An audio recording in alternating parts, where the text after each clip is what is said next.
Hello,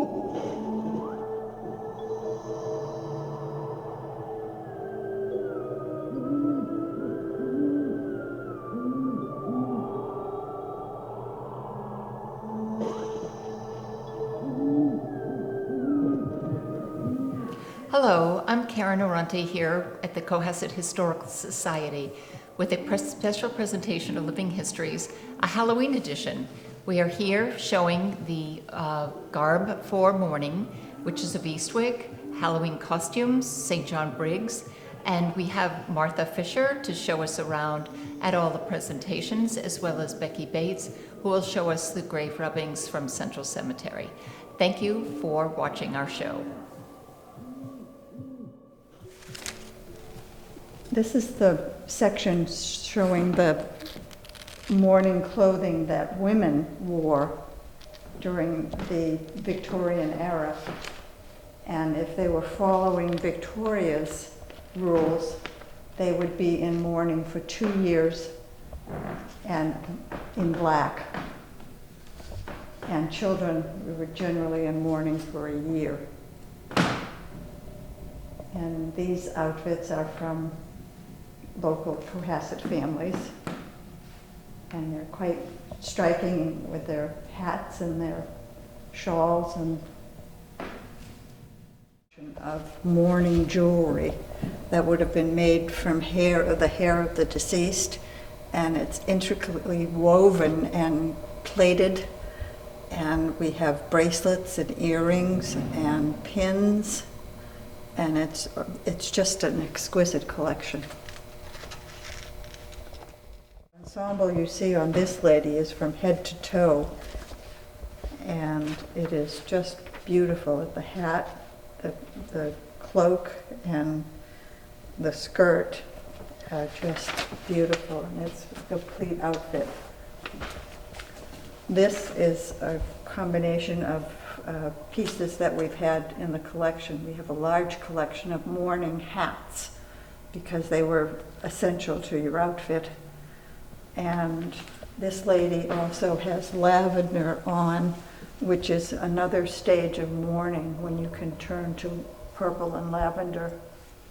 And it's later in the mourning period that you can add the lavender and the purple.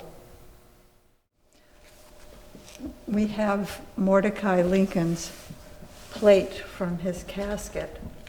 So we have done a fake-up of a casket, and we have this beautiful funeral pall, which would have been used over the casket. And of course, black fan for Milady when she feels faint. And our gentleman on the end is somewhat of a funeral director. And this was a mourning ribbon which was on the inside of this jacket, and it was probably left over from a service of a funeral service. This wool dress is a brown color which could have been worn also after the first year of mourning.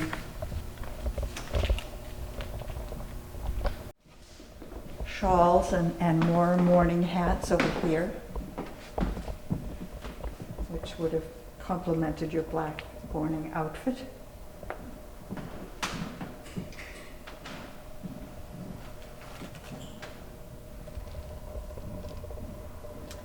And we just kind of got into some fun things with the Halloween section. We've dressed our little boy in a velvet suit with satin pants, and he's looking quite dashing. And got out the crows and the cauldrons.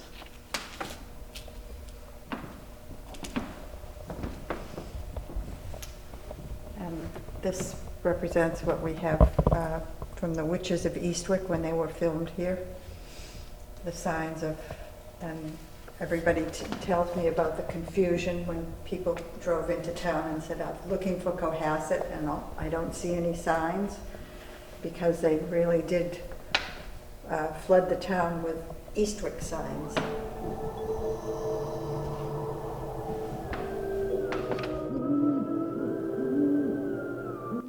Hi, I'm here with Becky Bates MacArthur, who is the educator here at Cohasset Historical Society.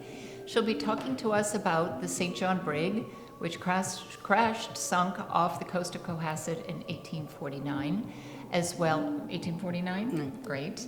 As well as the rubbings from Central Cemetery, and an extra feature is the ghosts of Cohasset. Becky, would you please show us around and tell us about the displays here at the Historical Society? Okay, fine. Thank you for having me on. All right, first we have an exhibit on the brig St. John, which was an Irish famine ship full of Irish immigrants that were trying to come to the United States at the end of the famine. On October 6th, they were in Boston or trying to land in Boston, and ended up off of the Grampus Ledge in Cohasset in the middle of a storm, and the ship was basically torn apart, and I think there were 21 people that were survived. This shows a writing desk that the Captain Oliver had that was found on the shore by one of the families in town, and also a trunk that was found after the St. John went down. The accounting of the shipwreck is in Thoreau's book, Cape Cod. He was in Cohasset visiting the minister of the Unitarian Church, and was able to write about the write about the shipwreck. And it's a whole chapter in his book on Cape Cod, if anybody's interested. And we also have some writings from the local newspapers of the time, and one of the women in town, Elizabeth Lothrop, wrote in her diary about the shipwreck. And we also have that here. All right, this part of the exhibit is gravestone rubbings from Central Cemetery that were done a few years ago. They are really neat items to have, and we talk about each of the people and maybe what was on the gravestone rubbing itself. We have a Joseph Neal, born in 1752, and he was in the Revolutionary War during the siege of Boston. We have one on Hannah Burbank, who was born in 1770, and her inscription reads, "Come hither, mortals, cast an eye, then go thy way, prepare to die. Think on thy doom, for die thou must, some day like me return to dust." We also have the father and a daughter here with Urian Oakes, who died in 1776, and he was a soldier in the French and Indian War and involved with the Revolutionary War. His headstone is the classic skull and crossbone design, reminiscent of the Puritan view of death, and his stone reads, "Who mourn his loss, suppress ye pious tear, ye wish him out of heaven to wish him here." And we also have one on Vashti Larry, who actually was the daughter of Urian Oakes. She was born in 1767, and her husband was the master mariner in Provincetown. And tradition says that he, Captain Larry, her husband, while watching for whales on Cape Cod, was left on shore with his mate by the crew, who sailed away in a fog. And her tombstone reads, "Unveil thy bosom, faithful tomb, take this new treasure to thy trust, and give these sacred relics room to slumber in the silent dust." We also have information on what was done for funerals and gravestones and some of the early gravestone carvers that were in the area. Okay, these 3 gravestone rubbings are also from Central Cemetery, which is a fascinating cemetery to go and visit. We have Lot Nichols who died in 1812. The Nichols family, there are descendants that still live in town. His estate owned 13 acres of land on Little Harbor in the Meadows.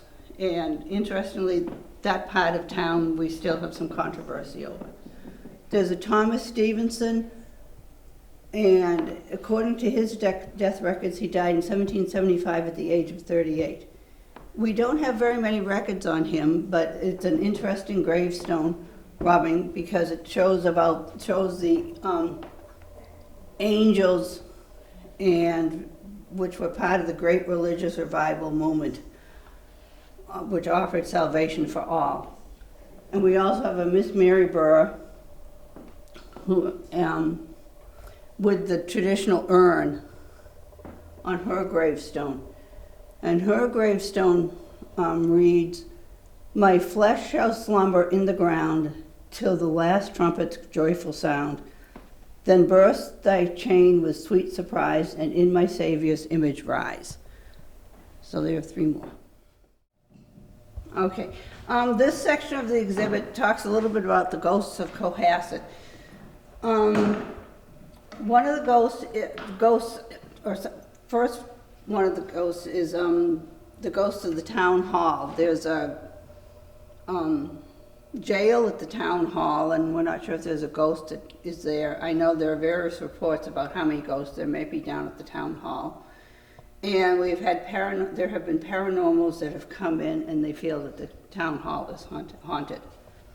Another ghost is the ghost at the Maritime Museum.